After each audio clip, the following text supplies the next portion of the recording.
మళ్ళీ చెప్తున్నా, police department social మీడియాలో వస్తున్న బూతుల గురించి, సోషల్ మీడియాలో అవాస్తవాలు రాస్తున్న వాళ్ళ గురించి, సోషల్ మీడియాలో మహిళలను చిన్న చేసి అవమానించి చేస్తున్న పోస్టుల గురించి పోలీసులు ఇంతే కాదు, ఇంకా అరెస్ట్ చెయ్యని వాళ్ళను కూడా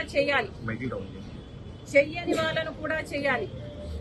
ఏ పార్టీకి సంబంధించినా పర్వాలేదు, ఆఖరికి వైసీపీ అయినా, టీడీపీ అయినా, కాంగ్రెస్ పార్టీ అయినా పర్వాలేదు. అసభ్యకరంగా ఎవరు పోస్టులు పెట్టినా కూడా పోలీస్ డిపార్ట్మెంట్ చర్యలు తీసుకోవాలి, వాళ్ళని అరెస్ట్ చేయాలి అని కాంగ్రెస్ పార్టీ డిమాండ్ చేస్తుంది. ఇది ఒక పొలిటికల్ ఇష్యూ కాదు, ఇది ఒక సోషల్ ఇష్యూ. కాబట్టి సోషల్ ఇష్యూగా దీన్ని పరిగణలోకి తీసుకొని పాలిటిక్స్ కు అతీతంగా సోషల్ మీడియాలో అసభ్యకరంగా ఎవరు ఏ పోస్టులు చేసినా, ఏ కమెంట్లు చేసినా కూడా పోలీసు వాళ్ళు యాక్షన్లు తీసుకోవాలి. గతంలో చేసిన కమెంట్లకు కూడా ఎవరు ఎంత క్షమాపణలు అడిగినా కూడా ఇది క్షమించరాని నేరం. సోషల్ మీడియాలో నిజంగా చాలా బూతులు, తిట్లు, అసలు లిమిట్ లేకుండా పోయింది. కాబట్టి ఎవరు ఎంత ప్రాధేయపడినా మమ్మల్ని క్షమించండి అని సోషల్ మీడియాలో వేడుకుంటున్నా, ఎవరైతే బూతులు పెట్టారో వాళ్ళ మీద తప్పకుండా యాక్షన్ తీసుకోవాలి.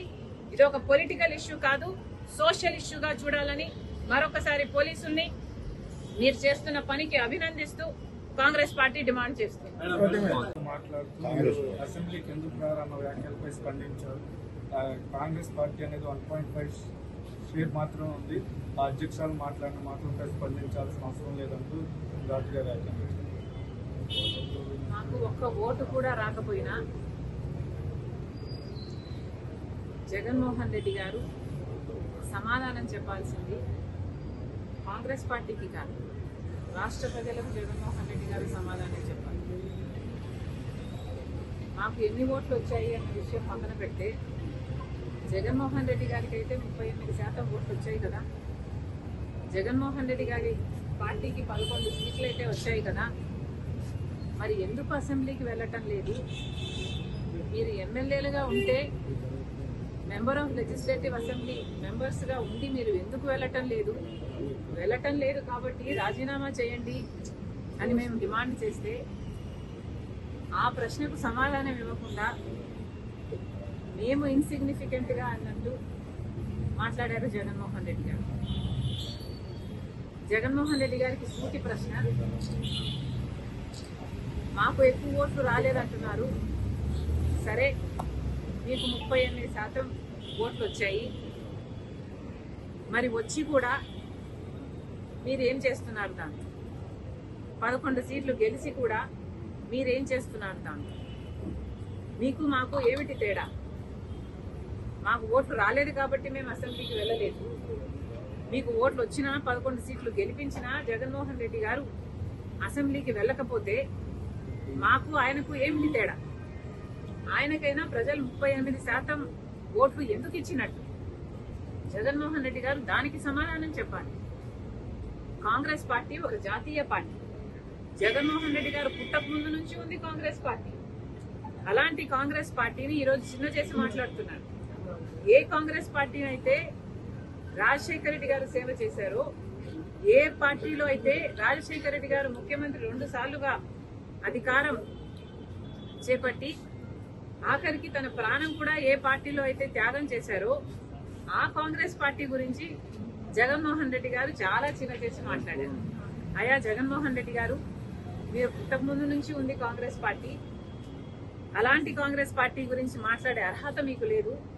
మీరు మాట్లాడదలుచుకుంటే మీ పార్టీ గురించి మాట్లాడండి, వైసీపీ గురించి మాట్లాడండి, వైసీపీ ఏం చేసిందో చెప్పండి. మీరు పూర్తి మద్యపాన నిషేధం అని చెప్పి మోసం చేశారు.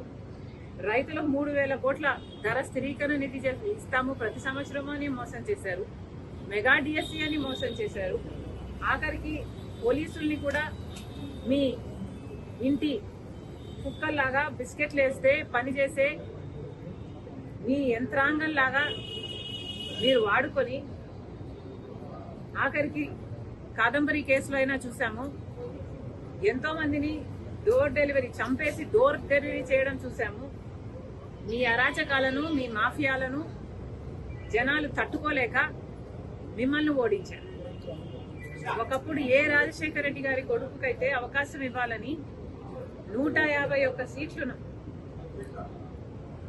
మీకు ఇచ్చారో అదే ప్రజలు మిమ్మల్ని ఓడించి 11 సీట్లు మీకు ఇచ్చారు అంటే ఎందుకు ఇచ్చారో ఆలోచన చేయండి. ఆ 11 సీట్లు కూడా మీరు గెలిచిన ఎమ్మెల్యేలుగా ఉండి మీరు ఎమ్మెల్యేలుగా అసెంబ్లీకి వెళ్ళకపోతే మీరు ఎందుకు గెలిచారో ఆలోచన చేయండి. మేమేమీ గెలవలేదు, సరే ఎందుకు గెలవలేదు?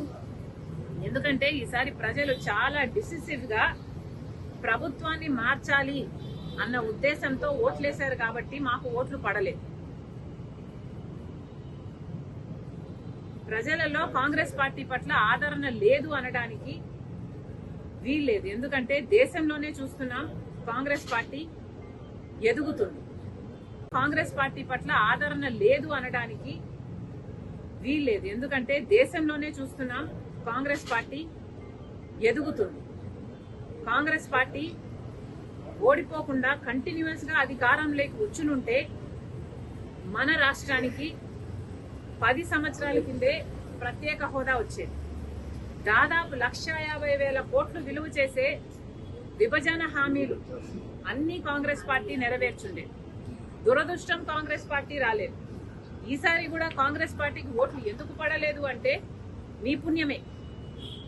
కాంగ్రెస్ పార్టీ కేవలం ఇంత డెసిసివ్ గా ఓట్లు ఎలక్షన్లు జరిగాయి కాబట్టే మిమ్మల్ని అధికారంలోంచి దించడానికి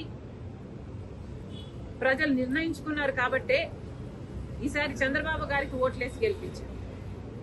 కాంగ్రెస్ పార్టీకి అభిమానులు లేక కాదు.